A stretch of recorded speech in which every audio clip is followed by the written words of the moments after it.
अस्सलाम वालेकुम, मेरा नाम डॉक्टर अलीफ शीर चौधरी है। मैं मेडिकल स्पेशलिस्ट और गैस्ट्रोएंटरोलॉजिस्ट हूँ और आजकल मैं अपनी खिदमत डॉक्टर हॉस्पिटल जेलम में सर अंजाम दे रहा हूँ।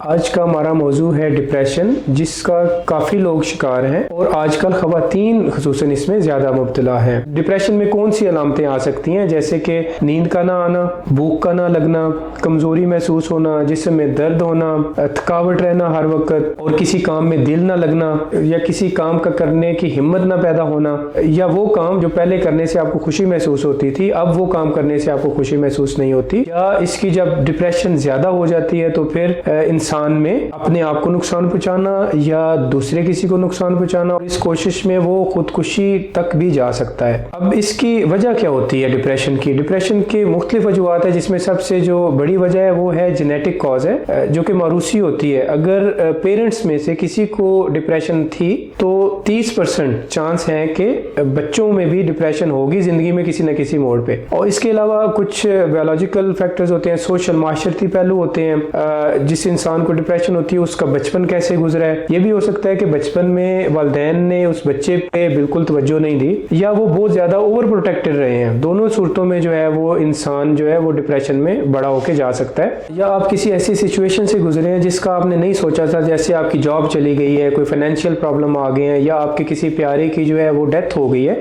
तो ये एक नॉर्मल रिस्पॉन्स है बॉडी का। तो 3 से 6 महीने तक हम इसको नॉर्मल लेते हैं, लेकिन अगर 6 महीने से ऊपर चला जाता है तो फिर ये डिप्रेशन डिसऑर्डर हो जाता है। वर्ल्ड हेल्थ ऑर्गेनाइजेशन के मुताबिक दुनिया में हर 100 में से 10 से 20 बंदे जो हैं वो डिप्रेशन का शिकार हैं। तो इसमें जो एक बात ज़हन में रखने की है कि स्ट्रेस जो है वो डिप्रेशन नहीं है। स्ट्रेस हर बंदे को किसी न किसी वक्त हो सकती है किसी भी चीज़ की, लेकिन ये मुख्तलिफ जो अलामतें मैंने बताई हैं जब ये इकट्ठी हो, इनका मजमुआ हो और ये एक मखसूस वक्त तक हो, ये नहीं है कि एक दिन एक प्रॉब्लम है, स्ट्रेस है, और दूसरे दिन बंदा ठीक है तो उसको हम डिप्रेशन नहीं कहेंगे। ये एक मजमुआ होगा अलामतों का और एक मखसूस टाइम तक होगा, तो फिर हम उसको डिप्रेशन कहेंगे। अब हम आते हैं इसके इलाज की तरफ। तो इसका इलाज मेडिसिन है। जब भी इस तरह की अलामतें आए तो हमेशा अपने डॉक्टर से मशवरा करें। डिप्रेशन की जो अलामतें हैं हमारे माशरे में इसको इस तरह समझा जाता है कि या तो डिप्रेशन को ज्यादा लोग जो बीमारी ही नहीं गिनते, वो कहते हैं ये नॉर्मल है, तो ये भी सही बात नहीं है। और कुछ लोग जो होते हैं वो बिल्कुल अपोजिट चले जाते हैं कि ये तो आपको मेंटल प्रॉब्लम आ गई, आपको दिमागी बीमारी आ गई है, तो एक स्टिग्मा लग जाता है कि इस बंदे को दिमागी बीमारी हो गई है। तो ये दोनों जो सूरतें ये ठीक नहीं है। ये बीमारी है, काबिल इलाज बीमारी है, और अगर इसका टाइम पे इलाज ना करवाया जाए तो जिस इंसान को ये होती है डिप्रेशन, वो अपने आप को भी नुकसान पहुंचा सकता है और वो दूसरों को भी नुकसान पहुंचा सकता है। इसलिए जब भी इस तरह की अलामतें आए एक मखसूस टाइम तक हों